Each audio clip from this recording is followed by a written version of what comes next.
Hola, gracias por estar aquí en De qué va esto, pequeños vídeos sobre la esencia de determinadas obras de arte.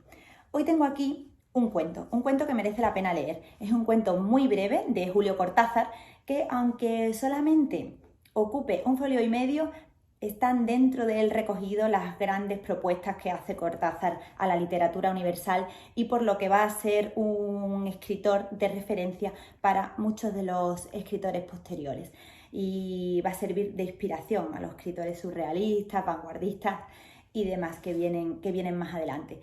Julio Cortázar hace una literatura que es muy fácil de leer y a la vez es muy llamativa. Por eso, si no habéis leído el cuento, os recomiendo que lo leáis antes de escuchar los spoilers que suponen la explicación y el comentario de la obra.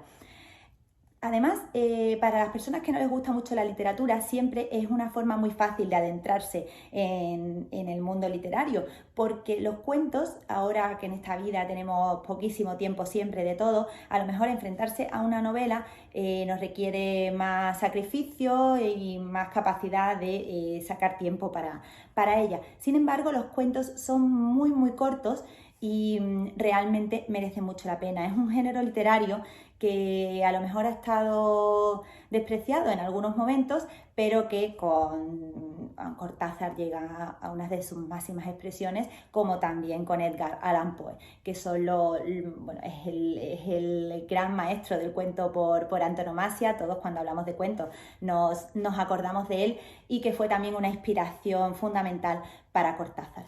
Como digo, dentro de este cuento están ya todas las pistas, todos los ingredientes por los que vemos que Cortázar es un gran literato del siglo XX y que va a ser un gran influenciador para toda la literatura que viene después y supone un punto de inflexión porque dinamita muchas de las reglas sobre las que se asentaba la literatura anteriormente. Es muy fácil verlo en este cuento.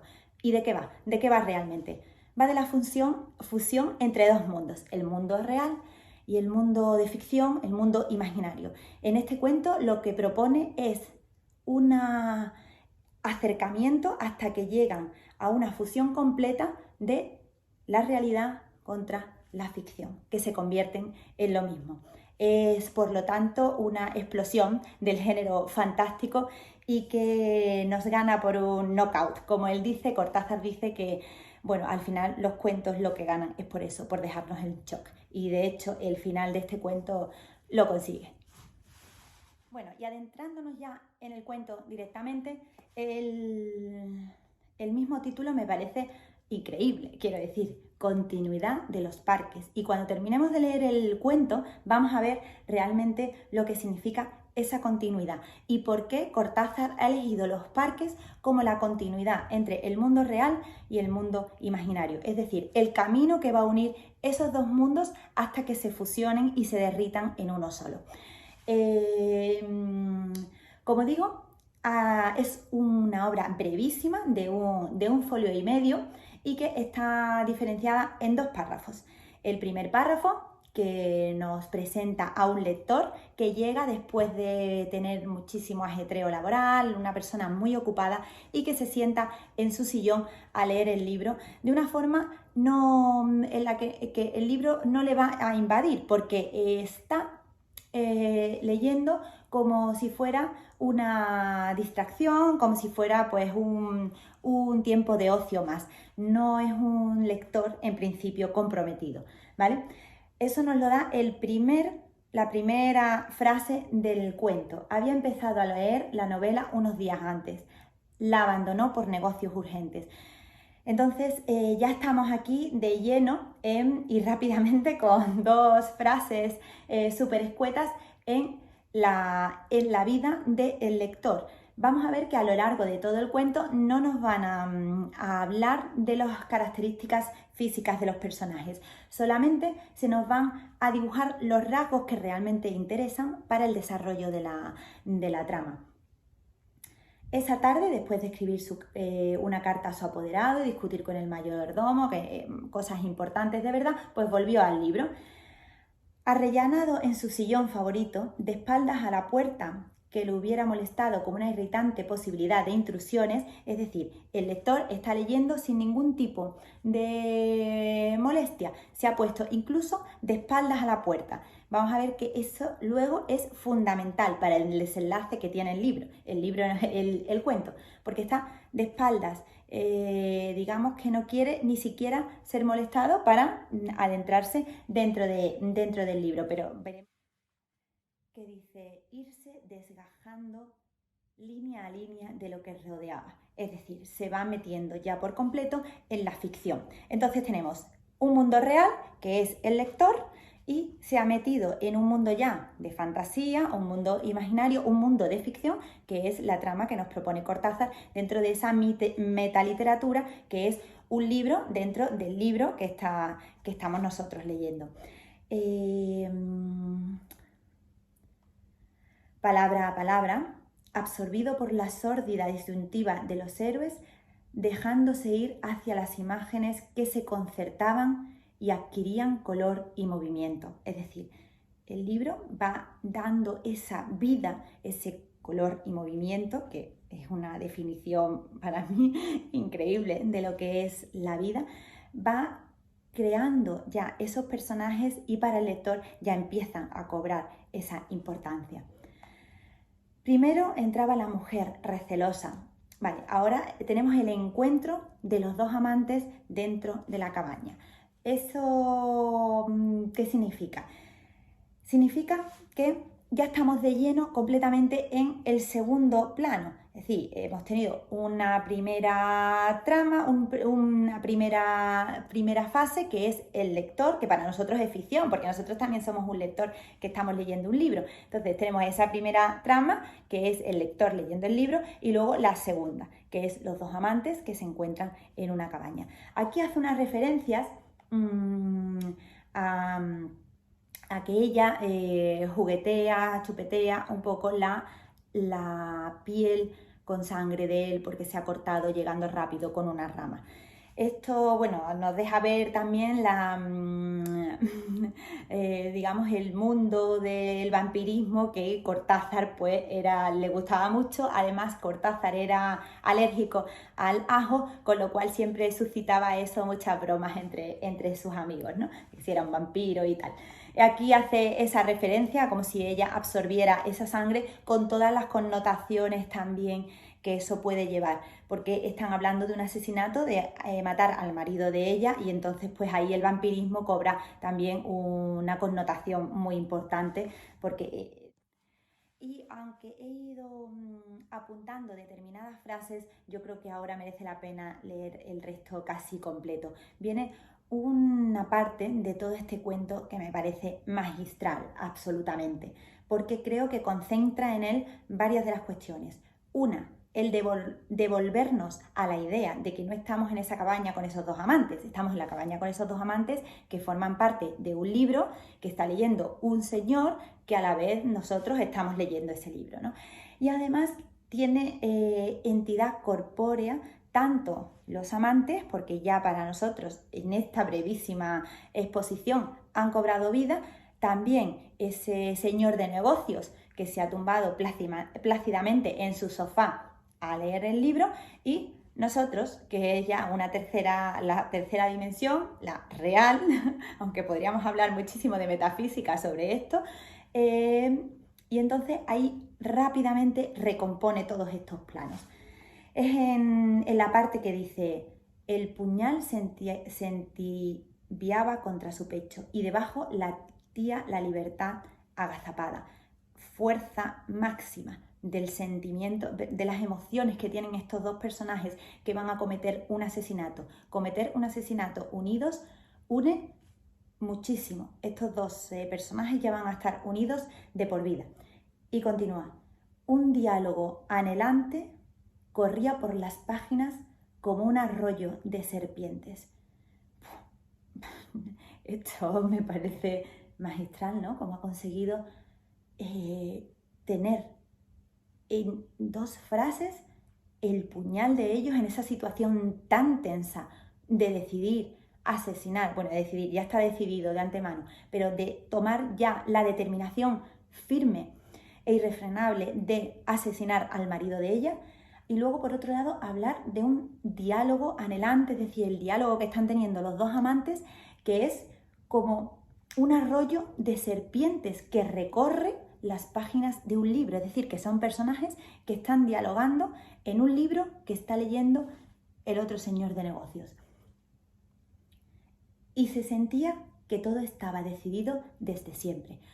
Con rotundidad, aquí irrumpe el destino. Si está decidido desde siempre, no hay ningún tipo ya de decisión a tomar por parte de los protagonistas. Es por toda esta situación metafísica que propone Cortázar aquí, por lo que se han escrito páginas y páginas sobre este libro. Hay muchísimos estudios sobre esto, que un relato tan corto, un cuento, perdón, y ha provocado pues todo ese análisis y estudio a su alrededor. Entonces ya a partir de ahí, hasta esas caricias que enredaban el cuerpo del amante queriendo disuadirlo, dibujaban abominablemente la figura de otro cuerpo que era necesario destruir.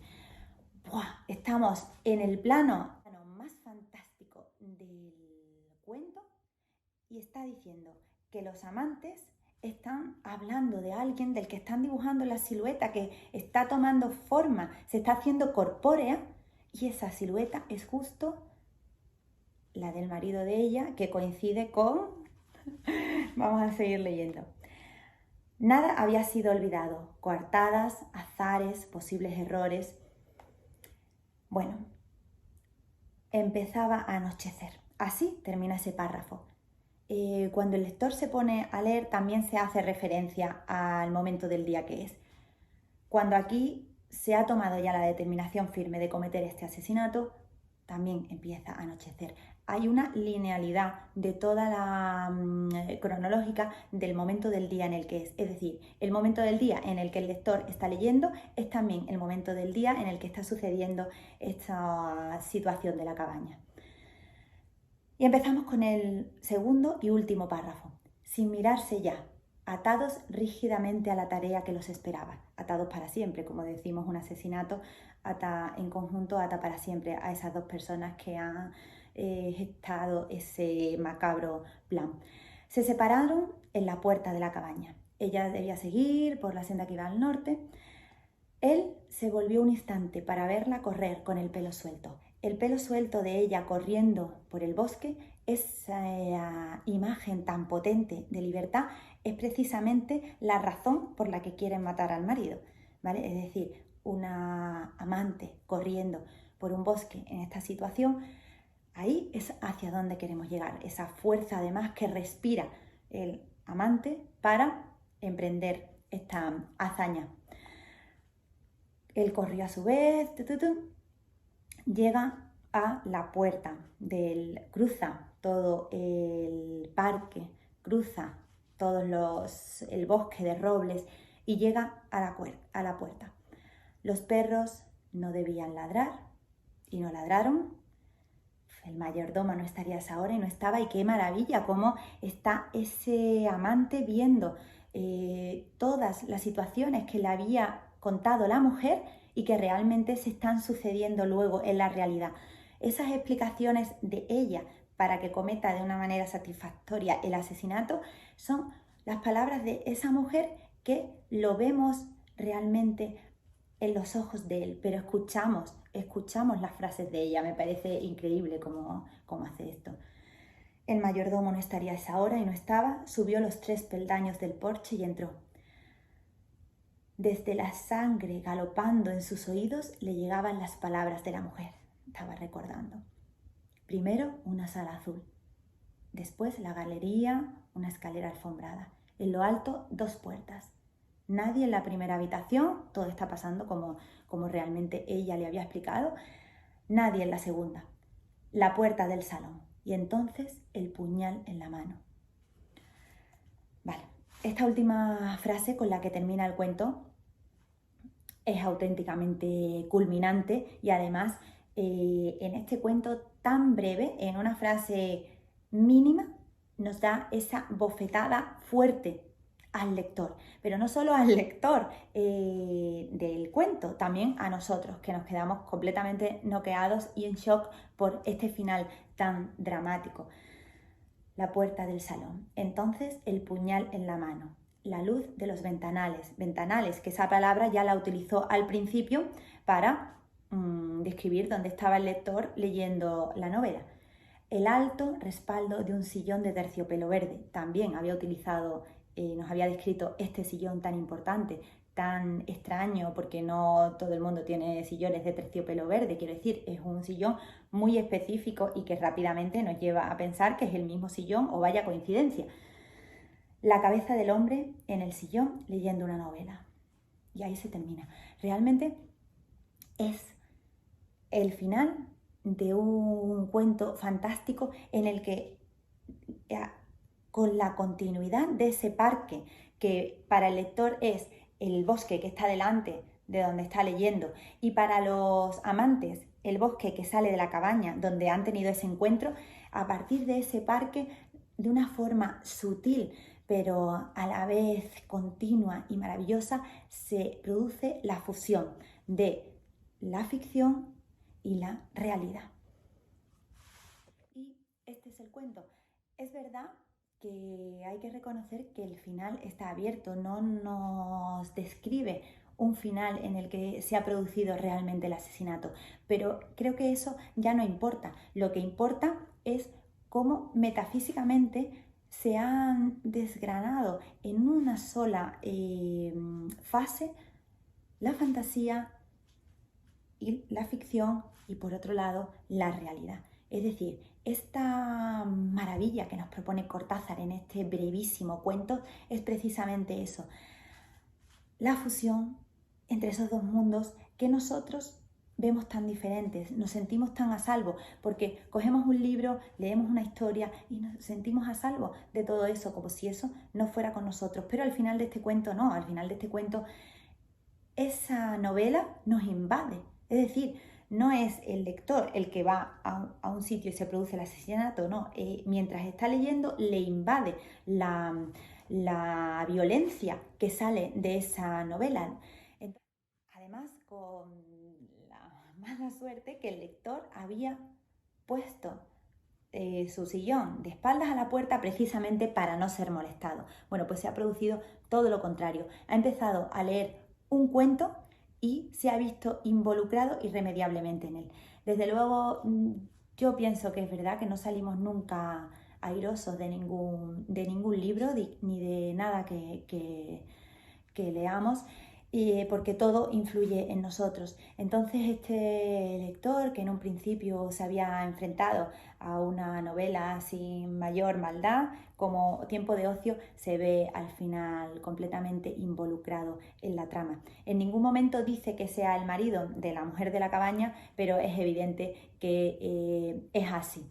Como veis, a lo largo del cuento, Cortázar no ha definido los personajes físicamente, porque realmente lo único que ha hecho es lo que es específicamente necesario para contar la trama, es decir, una economía de medios asombrosa, con una literatura magistral, con determinadas partes del cuento que me parecen maravillosas, como cuando empiezan a dibujar la silueta y ahí, como digo, se entremezclan todos los planos que existen dentro de esta problemática en cuestión a la que estamos asistiendo. Y bueno, es un cuento para leer que merece muchísimo la pena y que mezcla las dos grandes fases, los dos grandes planos, los que creemos que nos movemos, la realidad, que para nosotros somos los reales, y la ficción. Realmente también se está proponiendo un juego de matrioscas rusas, porque nosotros somos un lector que está leyendo a otro lector, que está leyendo a otros personajes. Así que una lectura súper interesante y que desde luego ha influido muchísimo en la literatura fantástica posterior. Espero que os haya gustado y nos vemos pronto. Muchas gracias.